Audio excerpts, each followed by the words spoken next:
Power Hour with John Lee. Personal life. Mick Philpott. Over to England for this guy. Now, he's not comparable with Edmund Kemper in terms of violence, but who is, short list really. And it's certainly who did it to their own family members as well.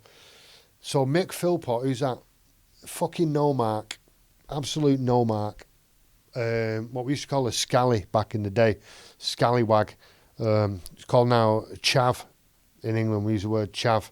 It's council housed and vulgar is what it used to mean. Basically, socially deprived with no education and no desire to fucking get one either. And that's what he was, Mick Philpott. And he grows up thinking that he's a ladies' man and whatnot. And when he's about 19, he's got a girlfriend. And the girlfriend leaves him. Painful, man. We all know that. That's pain. But he doesn't go and get drunk and tell his mates about it repeatedly. The typical fucking, no, you fucking don't understand. I know I don't understand, but repeating it won't help that. Anyway, he decides to go round to the house and he's kicked the fucking door in and set about his girlfriend and he's stabbed her. He's trying to kill her. He's fucking got his knife and he's stabbing this young girl in the kitchen. And her mother walks through the door to find this crazy bastard stabbing up her daughter. This is probably the boyfriend she did not want a daughter to have. And she was right about him, but big time, because he's stabbing her daughter up in the kitchen. She tries to get involved. He turns on her as well. Fucking starts stabbing her up. He gets arrested. They both survived. Unbelievably, against the odds. Little bastard only did 7 years. 7 years? What, you for 2 attempted murder charges. So you're recognising that he was trying to kill him. And you give him, what, 3.5 years? That's what their lives were worth. I mean, they survived okay. But how? And to live like what after that? 7 years, that's a fucking piss take. And he went on to be a bad man. He married a girl called Mairead. And one of the bridesmaids there, whose name is sometimes released and sometimes protected for legal reasons, so I won't mention it. She was, at the wedding, she was a bridesmaid. And she then became Mick Philpott's lover. And they were living together, all of them, okay, in the early stages. And they were doggers, right? Now, if there's anybody watching from the dogging community and you feel marginalised in society, you think that the LGBTQ movement doesn't represent you, and that Twitter people don't get outraged, when somebody slags off a dogger, as they should. You won't get that kind of discrimination on the Power Hour. I'm doggalicious, right? I stole my first car when I was 15, specifically to gate crash a dogging party. And years later, I became the champion dogger of Manchester 3 years running. People still call me top dog, right? So I am not here to judge anyone for dogging. These guys took the piss. They went way too far, above and beyond the doggers code. And they had a shitload of kids while they were at it, because Mick Philpott, had 6 kids with Mairead and 5 kids with the other. And they're all living in this council house, which means they don't pay for it, because he didn't work. The other 2 had part-time jobs. Mick Philpott didn't work, right? Wouldn't work. Typical can't work, won't work, lazy fucking knob. And he's getting money off the government galore to pay for all these kids, right?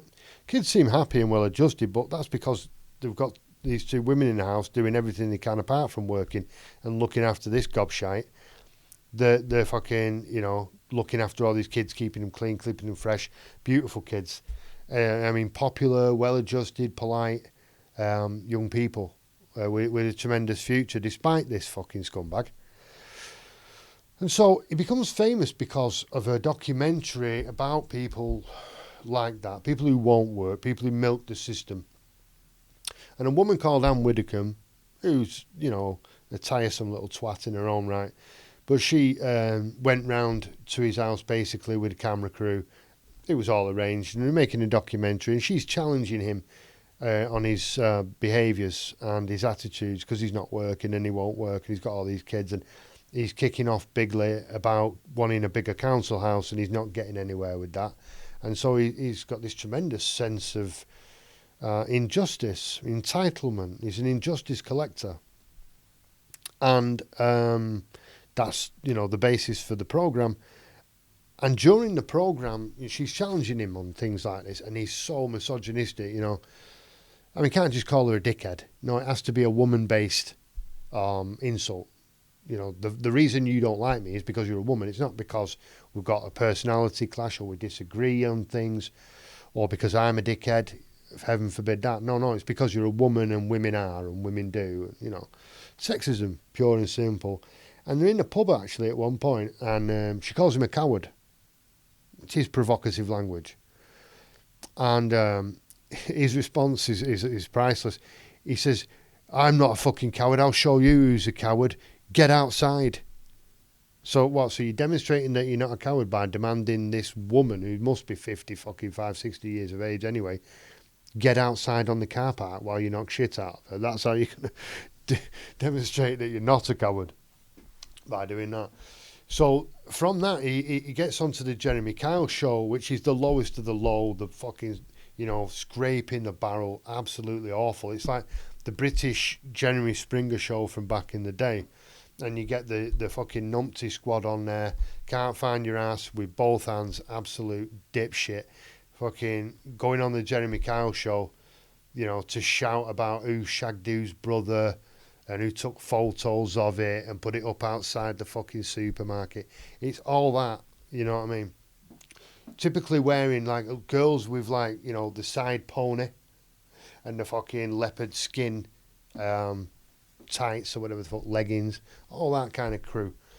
Anyway, he's on there and he's doing the fucking, I'm not getting a job and I've got this, I've got my wives, got 2 wives, he's a polygamist, they're calling it, and they bring both of them out and he's doing the full show. And this is what he was doing, and he also said it on the documentary that he was sleeping with one night in a caravan next to the house and the other one the next night, and they took turns to share him, you know. And of course everybody's going to both of them and saying, fuck him off, he's a fucking knob, look at his tash, what the fuck are you doing? But, you know, they didn't, unfortunately for many people. And he had a partner in crime, a guy called Paul Mosley, who was also down with the dogging. And bit of it, he looks a fucking hard case, actually. It looks like he can do a few rounds, does Paul Mosley, and he's in there with them and involved in all their doings, which I'm going to describe to you now. Because his second wife, the one who wasn't really his wife, she leaves and takes the 5 kids with her. I don't know why, don't know how.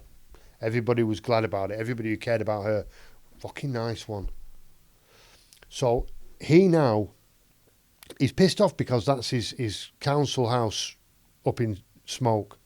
Because the whole reason he's going to get this in his mind, this big council house, is that he's got so many kids. So she takes them kids away. No, he's only got 6 kids. Man, you're dropping right down the list now, mate. So he's not happy with that. So he starts telling the police that she's making death threats against him because she's moved out. Or she's threatening to kill me. So they have a court date to sort all this out. The night before the court date, his house goes up in flames, right? And the emergency services get a phone call, and it's him and it's his wife, Mairead, and they're saying the house is on fire. The house is on fire. Fucking hell, we can't get out. At one point, they're saying, which is important. Fucking, you know, it's going up. Send everybody. We need the police. We need the fire service. We need ambulance. And so the couple of the neighbours start coming out, and there's a couple of lads who lived on the street tough looking lads as well, brothers, and they ran straight across the road, and then, you know, the house is going up, and they find Phil, he's not called Phil, Mick Philpott is called. They find Mick and Mairead there, and they say, where are the kids? They're in the house. How many? Well, who's in there? All of them. The 6 remaining kids are all in the house, and the house is on fire. It's going up. So the oldest one of these brothers, if you ever see this, I'm really sorry I can't remember your names. I think you're heroes. I really do. I'm sorry that you suffer from memories of this. They climbed up on a caravan, these lads, and they're trying to get in, and the flames are engulfing the house now. And this guy is trying to get these kids out. There are 6 kids trapped in this fire in the house, and the neighbour is trying to get these kids out, and the flames are licking his face back. He's choking on the black smoke. He literally can't physically get in, and he's a big tough lad, and he can't get in to save these kids. And they all get burnt. And the younger brother, who wasn't trying to get in, he was there. He's a hero as well, but he kind of clocked some of this. This behaviour didn't look right. They didn't seem to be. It weren't the parents who were on top of the caravan. It weren't the parents who were trying to get in the house. It was the neighbours. And something about the dynamic didn't work. And at one point, they managed to get the oldest one out. Maybe he was more able to get out. I don't know. But he was in the right state outside the house, and the neighbours are trying to bring him back, trying to give him mouth to mouth and all that. But the parents aren't. And so this is a horrible situation, yeah. The 5 kids are dead. The 5 youngest of the 6 are dead. And the oldest one's in a terrible state. And so they go to the hospital. They're in the hospital. And this Mick, got his name right, Mick Philpott, he's grabbing the nurse's asses. And he's trying to get a copper in a fucking headlock. He's laughing and joking. He's starting a food fight. And people are looking at this and going, what? And the wife, this Mairead, the mother of all these kids, is behaving not like that, but not in the right way at all. And, people are thinking, this is fucking wrong. This is not right. This is not fucking right. And this is serious. We're talking about 5 dead kids and 1 on, in intensive care on life support. And then a few days go by and the oldest one dies as well. And some money's given to them, to the parents, to Mick and Mairead, by the Asian community, big up, and by the Gypsy community, big up. They went round to their house, where they were staying, I don't know, and gave them money. Right? So they're going round then, bragging to everybody, Mick and Mairead, bragging about how much money they've got. They go into a pub, and they've got a karaoke night, and somebody gets up and starts singing Suspicious Minds. A young guy gets up and starts singing Suspicious Minds. And one of the Irish relatives of Mairead, which is an Irish name, like that to the young guy, can't sing Suspicious Minds. Which tells you a lot, tells me a lot. I think it's obvious, isn't it, why he didn't want that. And he's going, we're caught in a trap, which obviously for the kids, it's horrible, isn't it? So he turns to Mick, to say, it's all right, he doesn't know, I'll get him off the stage. Mick's not there, he's run past him, he's jumped up on the stage, he's got the microphone and started singing it. We're caught in a trap, we can't get out. What? Them words would not be able to leave your mouth, they should not be able to leave your mouth. What is wrong with this? And, we can't go on together with suspicious minds. Really? And when he finished, this Irish fella, he says to him, you're going to have to leave. People are not happy with what you've just done. You get the fuck out. And they did. They left. A couple of days later, press conference. These are the grieving parents.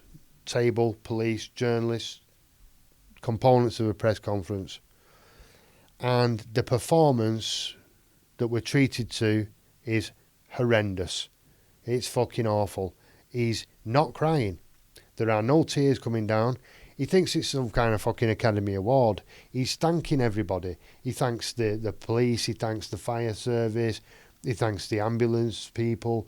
the fucking doctors and nurses, neighbours, the local community.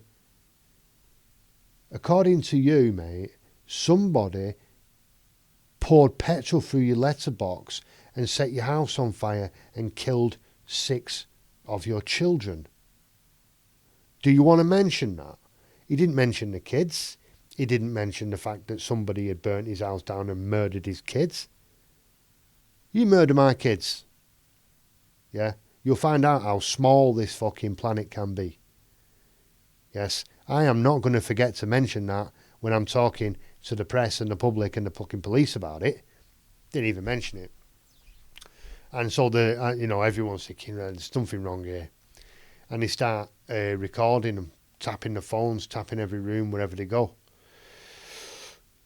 Transpires, they did it.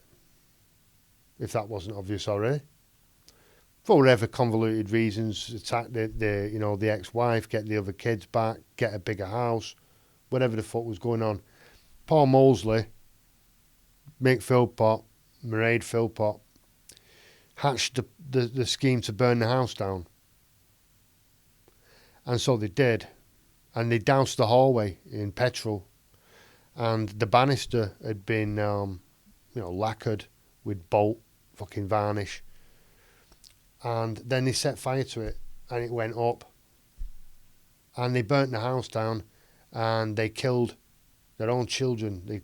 They burnt 6 kids to death inside the house. Now, I've heard people say, they didn't mean to do it. They didn't mean to do that. Get the kids out of the fucking house. Don't do it. Number 1, don't fucking do it. Number 2, if you're going to burn your house down, you get yourself out, don't you? You make sure you can get out, right? So you don't murder yourself. You don't kill yourself, right? But you don't tell the kids you're going to do it. And then you set fire to your own house and you burn it down. You put everyone in danger and you kill your own kids. And then you give bullshit fucking press conferences where you're pretending to cry and you're giving acceptance speeches, thanking everybody and all that. So they get charged with 6 counts of murder. He goes down. He won't get out. He won't get out. Mick Philpott better fucking not get out. And the other 2, I think got 17 years. 6 kids died. That's not even 3 years per kid. Again, we'll see these terrible sentences.